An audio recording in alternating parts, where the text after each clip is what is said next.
আমি আজকে বিকেলে চায়ের সঙ্গে খাওয়ার জন্য বিস্কুট বানিয়ে দেখাচ্ছি আপনাদেরকে। একটা ডিম নিয়ে নেব। ডিম নিয়ে নিয়েছি, এর মধ্যে স্বাদ মতো চিনি নিয়ে নেব।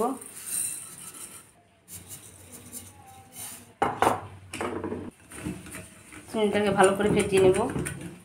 চিনিটাকে ভালো করে গলিয়ে নিয়েছি। এবার আমি দিয়ে দেবো একটু চীনা বাদাম গুঁড়া করে নিয়েছি একটু, আর কাজু ভেঙে ভেঙে দিয়েছি দেখেন।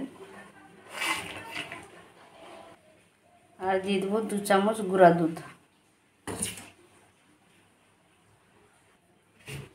এর মধ্যে দিয়ে দেবো ময়দা, অল্প অল্প করে দিব, যতটা লাগে একটা ডিমের মধ্যে। দিয়ে ভালো করে মাখিয়ে নেব।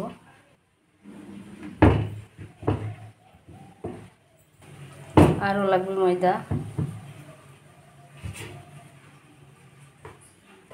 এর মধ্যে দিয়ে দেবো 2 চামচ সাদা তেল। দিয়ে ভালো করে একটা ডো তৈরি করে নেব। হয়ে গেছে। আমি রেস্টে রাখবো না, সঙ্গে সঙ্গেই বানাবো।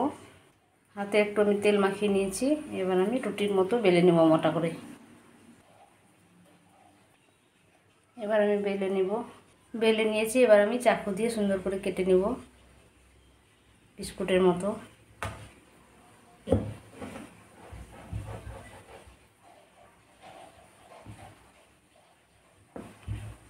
কেটে নিলাম। এবার কাঁটা চামচ দিয়ে আমি একটু ডিজাইন করে দেবো, এইভাবে ফোটা ফোটা করে দেবো।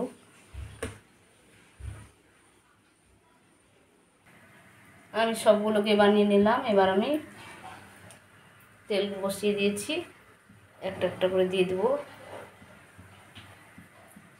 তেল গরম হয়ে গেছে, মিডিয়াম আছে, সবগুলোকে ভেজে নেব। বিসমিল্লাহির রহমানির রহিম।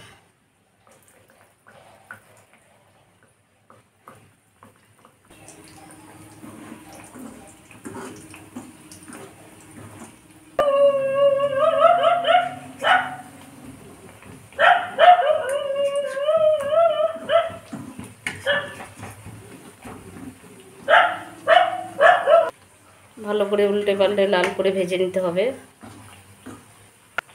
হয়ে গেছে, উঠিয়ে নেব। এই 3টাকে আবার গোল করে দিয়েছি। আপনাদের যেভাবে মন চায় সেভাবে ডিজাইন করে নেবেন। আমি 3টাকে আবার গোল গোল করে দিয়েছি। দেখুন কত সুন্দর হয়েছে। এভাবে আমার মতো বানাবেন, ইনশাআল্লাহ আপনাদের খুব ভালো হবে। একদম খাস্তা হয়ে গেছে, দেখেন কত সুন্দর হয়েছে।